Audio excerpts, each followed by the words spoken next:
સુખસર તાલુકાના રૂપાખેડા ગામના વાદી ફળિયામાં જે રસ્તો આરસીસી બનાવવામાં આવી રહ્યો છે તે એસટી મુજબ માલ સામાનના વાપરવામાં આવતો હોવાનું ગ્રામ લોકોના મુખે ચર્ચા થઈ રહી છે।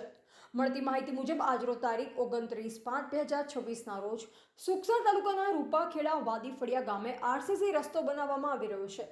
તેમાં જે માલ સામાન વપરાઈ રહ્યો છે તે એસ્ટિમેટ મુજબ ન હોવાનું ગ્રામ લોકોની માંગ ઉઠવા પામી છે। આજરોજ મીડિયાની ટીમ દ્વારા સ્થળ તપાસ કરાતા કોન્ટ્રાક્ટરોએ એમના સુપરવાઇઝર પણ સ્થળ પર હાજર ન હતા। લોકો દ્વારા એવી માંગ કરવામાં આવી છે કે જે આ આરસીસી રસ્તો બની રહ્યો છે તે રામ ભરોસે કામ ચાલતું હોવાની ગ્રામ લોકોમાં ચર્ચા થઈ રહી છે। આરસીસી રસ્તામાં લોખંડ પણ એસ્ટિમેટ મુજબ ન વપરાતા હોવાથી કે લોખંડના સળિયાની પડદી બાંધ્યા વગર સળિયા મૂકેલાનું સ્પષ્ટ જોવાઈ રહ્યું છે અને ગ્રામ લોકો દ્વારા ચર્ચા થઈ રહી છે। વારંવાર કોન્ટ્રાક્ટર દ્વારા સરકારી નાણાંનો દુરુપયોગ કરી અને ભ્રષ્ટાચાર થતો હોવાની ગ્રામ લોકોની માંગ। જ્યારે રસ્તો બની રહ્યો છે તેમાં હલકી કક્ષાનો માલ વાપરી કોન્ટ્રાક્ટર દ્વારા મોટા પાયે ભ્રષ્ટાચાર કર્યો હોવાની ગ્રામ લોકોમાં ચર્ચા થઈ રહી છે।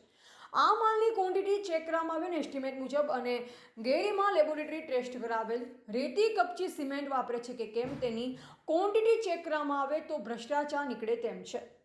આવા કોન્ટ્રાક્ટર ઉપર તાત્કાલિક પગલાં લઈ બ્લેકલિસ્ટમાં નાખી દેવા જોઈએ અને આવો હલકી કક્ષાનો માલ સામાન વાપરતા હોય તે બંધ થઈ જાય અને સ્થળ મુલાકાત લઈ રોડમાં ચાલુ માલના નમૂના મેળવી લેબોરેટરીમાં ટેસ્ટ માટે મોકલવા જોઈએ તો દૂધનું દૂધ અને પાણીનું પાણી થઈ જાય તેમ છે।